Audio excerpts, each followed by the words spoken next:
अस्सलाम वालेकुम दोस्तों, तुसी देख रहे हो हसीन पंजाब टीवी ते मैं तुहाडा मेज़बान अमीर हमजा। दोस्तों, सब तो पहले अपने चैनल हसीन पंजाब टीवी नूं करो सबसक्राइब ते नाल लगे बैल दा बटन दबाओ ताकि साडी हर नई आने वाली वीडियो साडे वीरां तक आसानी नाल पहुँच सके और तुसी वो वीडियो देखो सब तो पहले। अज जनाब अपने वीरां भरावां वास्ते एक नीली दा ब्रांड लभ के हाज़र होए हैं। दूजन माझे दूसरा सूआ ये झोटी सूई हुई है, पिछे दे कट्टी है, बड़ी खूबसूरत है माशाअल्लाह।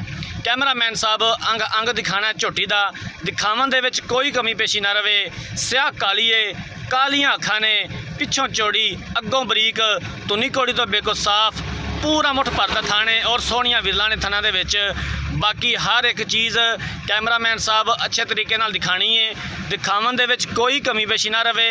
बाकी लैने देने मुकद्दर ने माशाअल्लाह। थब्बे दा हवाना है, सूद दी असार तो लैके धुनी तक हवाना है, खीरी वाला हवाना है, बड़ा खूबसूरत है माशाअल्लाह। फुट फुट झोटी ने बाहर कढ़िया होया है, कद बड़ा, वेल चंगी, हड्डी एक, खुड्डा पुट्ठा बड़ा खूबसूरत माशाअल्लाह।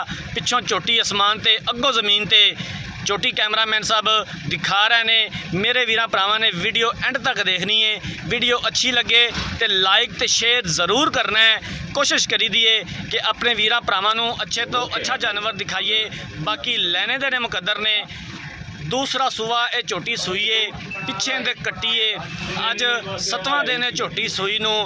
इस टाइम हाज़र मौके 20 किलो दुध चवावणगे मालक। 2 टाइम का बच्चे नूं छड्ड के 20 किलो दुध 2 टाइम का बच्चे नूं छड्ड के मालक दुध चवावणगे। 7 दिनां की झोटी सूई हुई है। बाकी मझ कैमरे की नज़र है, वीरां दे सामने आ। मैनू पूरी उम्मीद है कि माशाअल्लाह दे कमेंट आएंगे, माशाअल्लाह तो हट के कोई कमेंट नहीं आएगा। और जिन्हां वीरां भरावां ने चैनल को सबसक्राइब नहीं किया, चैनल को सबसक्राइब ज़रूर करना है। ये साडी खसूसी रिक्वेस्ट है, क्योंकि मेहनत करी दी है और कोशिश करी दी है कि अपने वीरां भरावां दा शौक पूरा करवाइए, नीली का शौक पूरा करवाइए। तुन्नी का निशान तक नहीं झोटी नूं और कोड़ी की सिर्फ झालर है। 4,80,000 रुपया इस झोटी की डिमांड है। प्यार मुहब्बत हो जाएगा और असीं इंशाअल्लाह ताला करवावांगे जिथों तक हो सकिया। बाकी मझ कैमरे की नज़र है, टुरदी फिरदी कैमरामैन साहब दिखा रहे हैं, तसल्ली करवा रहे हैं। उत्तों पत्थर झोटी है, हड्डी एक के, खुड्डा कवां पुट्ठा बड़ा खूबसूरत माशाअल्लाह झोटी का। कद बड़ा है माशाअल्लाह, मत्थे जिन्ना कद है झोटी का। दूसरा सूआ झोटी सूई हुई है।